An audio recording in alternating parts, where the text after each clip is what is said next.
বাবার লাশের সামনে অঝরে কাছে আদরের সন্তান সারফারাজ। আমার নিজের এখন পাগল পাগল লাগে। আমি জানি না।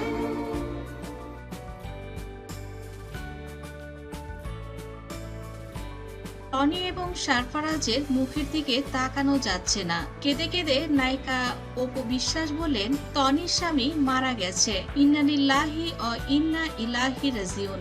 আমার বোনটা একা হয়ে গেল। টনির স্বামীর জন্য দোয়া চাইলেন অপু বিশ্বাস এবং শাকিব খান। সবাইকে জানাজায় আমন্ত্রণ জানালেন অপু বিশ্বাস। দর্শক, বিস্তারিত জানতে সম্পূর্ণ ভিডিওটি দেখুন। ব্যাংকক থেকে এইমাত্র টনির স্বামীর লাশ বাংলাদেশে এসে পৌঁছেছে। বাবার লাশ দেখে কান্নায় ভেঙে পড়েছে তার ছোট সন্তান সারফারাজ। এছাড়া সানভিকেও প্রচন্ড ভালোবাসতেন সাদাত, যদিও তার সন্তান নয় সানভি।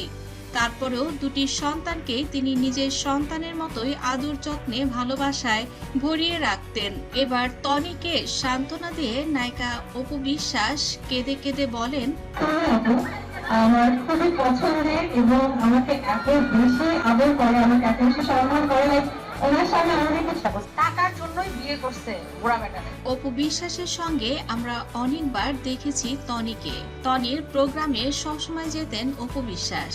অন্যদিকে শাকিব খানকে নিয়ে অপুর বিপক্ষে যারাই কথা বলেছেন, অপুর পক্ষে এসে কথা বলেছেন টনি।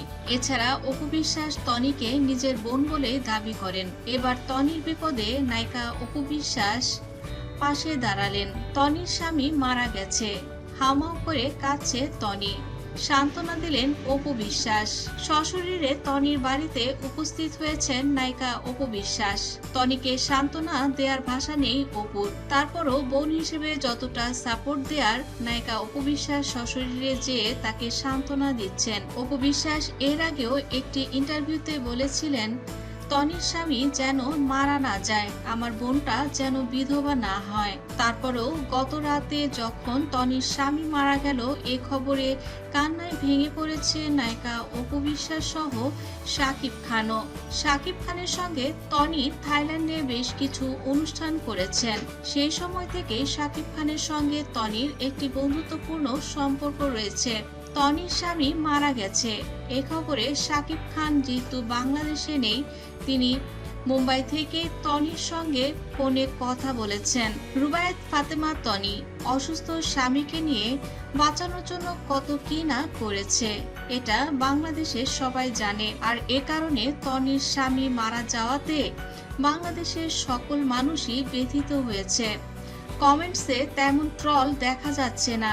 সবাই টনির স্বামী সাদাত হোসেনের জন্য দোয়া করছেন। এয়ার অ্যাম্বুলেন্সে করে বাংলাদেশ থেকে তিনি নিয়ে গিয়েছিলেন ব্যাংকক, কিন্তু শেষ রক্ষা হয়নি। সেখানে মারা গেছেন টনির স্বামী। জানা গেছে মৃত্যুর খবর শোনার সঙ্গে সঙ্গে টনি ব্যাংককে গিয়েছেন। সেখান থেকে এই মুহূর্তে বাংলাদেশে এসেছে টনির স্বামীর লাশ। গতকাল কেঁদে কেঁদে টনি লাইভে এসে কান্নাকাটি করে সবাইকে তার স্বামীর জানাজার নামাজে অংশগ্রহণ করার জন্য অনুরোধ করেন।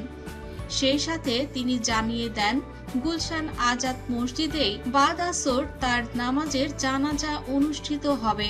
এদিকে নায়িকা অপু বিশ্বাস টনির স্বামীর জন্য কেঁদে কেঁদে সবার কাছে দোয়া চাইলেন অপু বিশ্বাস। স্বামীর মৃত্যুতে অসুস্থ হয়ে পড়েছে টনি।